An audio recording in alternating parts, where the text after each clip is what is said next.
Late last night, President Obama threatened to veto any attempt to repeal the health care law. Scammers will place a pinhole camera underneath the smooth surface of the ATM, recording downward. That way, if you don't cover the keypad as you enter in your PIN number, you could be leaving yourself vulnerable to theft. The question that justices are expected to answer this Thursday is to what extent the First Amendment protects false statements.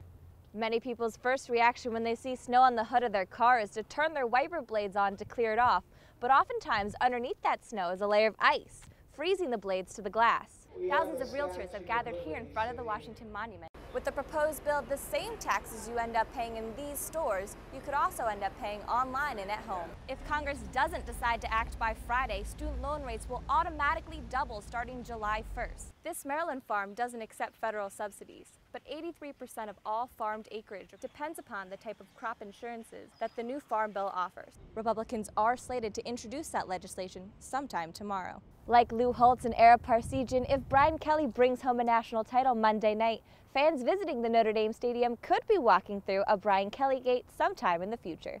It was a trip 70 years in the making. For Ronaldo Secocha and 24 fellow veterans, it was well worth the wait. Everybody should get a chance. Me, I was fortunate to get a chance. I'm 90 years old. I don't know if I can make it another time. Ronaldo Secocha was able to make this pilgrimage cost-free, just like thousands of other vets. Their trips paid for by the Honor Flight Network. With almost 1,000 veterans dying every day, the nonprofit gives vets the chance to make their dreams of visiting the memorial a reality. Escorting Secocha is fellow Steubenville resident Jack Gaylord. He is one of the many Honor Flight guardians paying their own way to make the trip. A small cost compared to the lives lost and honored by the memorial. If I see the wall, I can see the name. Make you cry. Since 2005, the nonprofit sent over 81,000 veterans to the war memorials, emotional and pride-filled pilgrimages for those who survived, and tributes to all those who served. Reporting from Washington, Tricia Harte. The millions of students expected to take out loans next year may have to dig deeper to pay them off. Interest rates on college loans are now 3.4%. That number is scheduled to double to nearly 7% if Congress fails to take action. As the cost of college increases, students are already struggling to pay back their own college debt. When you're getting these loans, they just become numbers after a while. But I think when you start paying them back, they stop becoming numbers and they start becoming deductions from your paycheck. Republicans and Democrats agree the rates should stay where they are. But the question slowing down Congress is how will the government make up the $6 billion cost to extend the low rate another year? People want to politicize this because it's an election year. But my God, do we have to fight about everything? Senate Majority Leader Harry Reid says compromise may be on the way because of President Obama. He's been working with leaders in Congress to ensure that students won't pay the extra $1,000. 7 million low and middle income students now receive federally subsidized loans. This means the government is absorbing more of the cost of education than it ever has.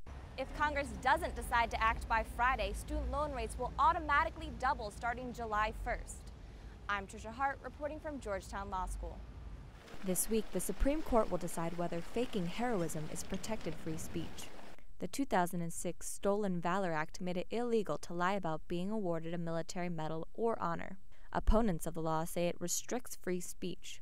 But supporters say it's not just about punishing liars, it's also about maintaining public trust in the military. But to claim something that you didn't rightfully earn, or to even claim that you served in the military and you never served, I mean, you're a liar. You're a liar, you're a cheat, you're a con man. The question that justices are expected to answer this Thursday is to what extent the First Amendment protects false statements. Until now, justices have never ruled that a lie is outside of free speech protections, so long as that speech does not cause harm to others. First Amendment lawyer John Corn Revere told us that while lying is not praiseworthy, it should not be made illegal. If you're going to make some kind of false statement a crime, it has to be connected to something like fraud or some other harm. Regardless of the court's decision, the VFW says it will continue to go after individuals posing as military heroes. Liars everywhere need to be outed, and it needs to be as public as possible. The court is slated to announce its ruling this Thursday, a decision that will likely be overshadowed by the highly anticipated health care verdict.